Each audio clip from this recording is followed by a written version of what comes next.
What's up, everyone? Shane here. As you saw in last episode, Brandon finished that off, which was kind of fun. I really thought we would switch it up a little bit. Today it is officially Saturday, and so we've been up here for a pretty good amount of time, really testing it out. Toilet's amazing. The biggest thing is we've been getting into single digits almost every single night. Previously on Mod Squad. Michael, I want to go to Peter Sink's. I want to go camping with the new UEV-19 that we have. It's one of the coldest places in America. We got the trailer all reducted. What's the shower? 114 degrees. I got the tank in. How many gallons? 60. 60. We got 60. I actually want to go to Peter Sink's now. Good luck. We got up here last night, slept here, and it got to -4 degrees last night. Here's a shower moment of truth. Ooh, we got cold water. Let's try cold first. None of the water lines froze, or at least we thought. Something froze in the gray line. All right, we're in the shop. We just pulled in the trailer here so we can get to work on making the gray tank and the gray lines not freeze again. Okay, now that we got the gray tank all covered, we do have that other tank that's gonna be an issue, the black tank.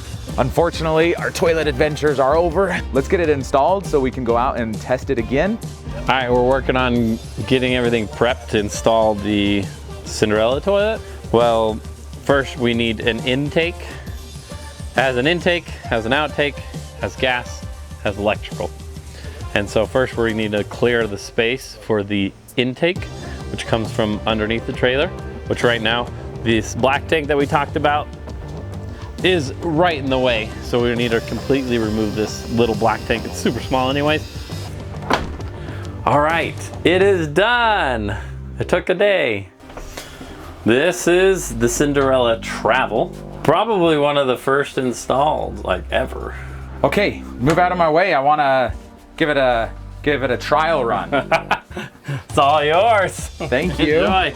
So luckily we're gonna go camping and be able to use it. We are headed up into the mountains, and this is the final test. We got everything functioning as of right now, but we're going for the long haul. We're gonna be here for at least 5 days.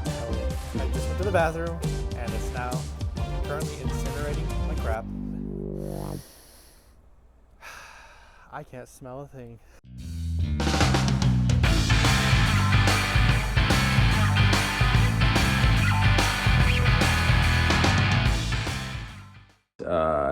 Last night it was close to, I think it was 9 degrees, if I recall. This is the thermostat that's in the kitchen right now.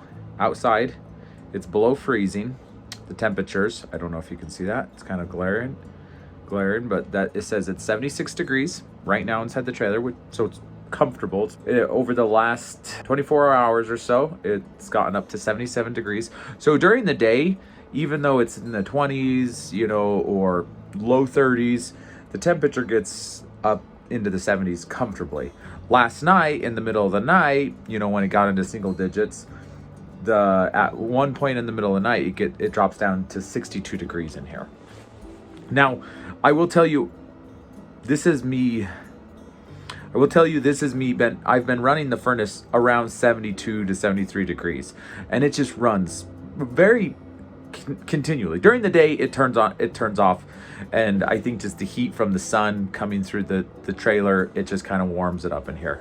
But the biggest issue is at night, it's at 70 degrees, it's running constantly, and it struggles to get it to 70 degrees. That's all there is to it. So we're gonna add in another heater inside here. From this entire test, I feel very, very confident about telling people, hey, if you get a winter package, you can get to 30s, 20s, teens, no problem, into the single digits, zeros. Like, will the trailer survive? That's been the biggest question. Will everything freeze? If you get to zero, could we get it to 0 degrees and have it survive? Yes, we can. Like the water's not gonna freeze, but the cabin's too cold. Now with the extra catalytic heater that we're gonna install, we'll be able to get the cabin up to 80 degrees, probably in 0-degree temps without the water freezing. So, but with the toilet, with the water system, everything is amazing. It's running great. I will tell you that this toilet is amazing, by the way. We've been using it and it just works really, really well. I feel really, really good about this winter package test. I feel good that we've been having it in extreme temps almost for a week continually, and it's really holding up really, really well. Now, I want to close out this entire winter package series that we've been working on, and I want to kind of give my final thoughts on this trailer and the Conqueror in general. Now, stock, brand new from the manufacturer. If you go out and were to buy this trailer from us, we're the exclusive dealer for it in America right now, so nobody else has it, so you would have to buy it from us. But if you were to say, I want to buy it and I just want to buy it stock the way it sits, I would say, great, it's gonna be good for spring, summer, and fall, right? Early spring, not so much. Late fall, not so much. This is if you're going out for a weekend or a week-long trip during the summer, you're gonna love it. It's gonna be incredible. The issue is if you get it in the spring, you know, when you take it out and it drops down to even 40 or 50 degrees, the main cabin area is gonna stay warm, and obviously if you're in 40 degrees, nothing's gonna freeze. The bathroom will be 40 degrees though, right? So if the cabin gets to 70 degrees and it's 40 degrees outside, you know, the furnace will do that. But the bathroom is gonna just be freezing because there's no ducting running in there. So to me, like, that's like straight from the manufacturer, that's probably like the worst thing, is that heat into the bathroom. So that to me is like, you know, like you could leave the door open, but it's not very convenient to leave the door open. The other biggest thing that my biggest gripe about the trailer would just be the black tank. Honestly, it's like 10 to 15 gallons. It's super small. And for coming straight brand spanking new, to me, like, the things that need to be changed more than anything else is getting a duct into the bathroom. Even if you don't want to go cold winter camping, that just is, even for, you know, 3 seasons, it's uncomfortable in there. It's manageable. But the toilet, the tank is so small, it's bigger than a cassette, but not much bigger than a cassette. But the difference is a cassette you can pull out and you can go dump it somewhere, right? But this, like, if you fill it up in a couple days, you have to take the entire trailer and go dump it at a sewer station. And that's just kind of like, it's ridiculous, right? I would rather it be a cassette from the manufacturer, or obviously toilets are pretty easy to switch out. You can go composting, you can do dry flushes, you can do incinerators. Like, that's a really easy change to make, even if you don't want to go to like the extreme winter temperatures that we're trying to get this to, you know. But like right out of the box, the toilet honestly has to go. And then adding a duct into the bathroom. So like, that's very minimal. And obviously, like, some of the electrical components and the battery banks, we haven't really done anything with that, and it's sufficient. It's surviving. They're not like the best out there, and they're not even middle of the shelf or top shelf. They're kind of bottom of the shelf. Just kind of cheaper electrical components, but like, those are really easy to change, right? They're still running the old-fashioned, you know, sealed AGM batteries, which nowadays everybody's putting lithium in it, so it makes sense to have lithium. But you can still operate. I mean, we have not done anything with the battery system, and I've been off grid a bunch of times, running heaters and everything, and it's fine. It's survived. But that would definitely be something that I would be looking at upgrading sooner than later on the trailer. But I might take it for the first year, and once the batteries die, then upgrade them. But they definitely, it would be nice if they were coming upgraded from the factory. But you know, it's just typically that's what's so great about working with ROA, is if you want things changed, if you want things upgraded, that's something that we can do. Nobody else really does that in America, only we do. But stay tuned. We're going to continue doing mod series and doing different, you know, because that's what we do. We retrofit things all the time. And the main reason why we do it is because people ask. It's not because we just like to do it for fun.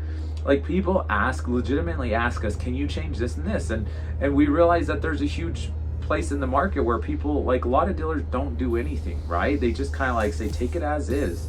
If you want to change something, do it yourself. And that's, we always thought, well, that's ridiculous. You know, if people want it, why not offer it?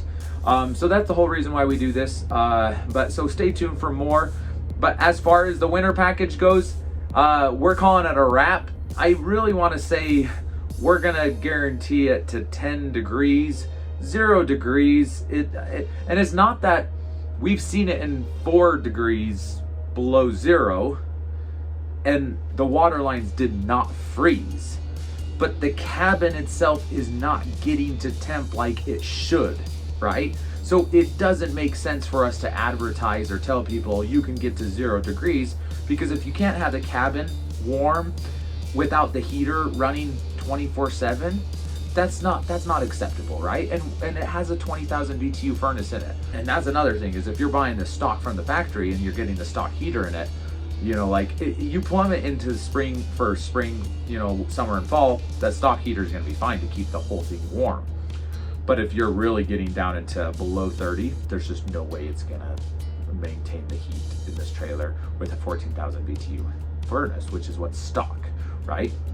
So definitely stay tuned for more fun retrofits and mods on trailers that we have. They're not necessarily going to be only Conqueror related like they have been for a while, because this was very focused on the winter package on the Conqueror, but we're closing it out and we feel like comfortable to say 10 degrees with what we've done here. There are going to be some more improvements and mods that we end up doing to this trailer and other trailers. But thank you so much for watching. We hope you've enjoyed this series with the Conqueror UEV-19, and hopefully you'll come and check out the other cool things that we're doing in the following weeks. Hopefully we'll see you on an adventure soon. Talk to you later.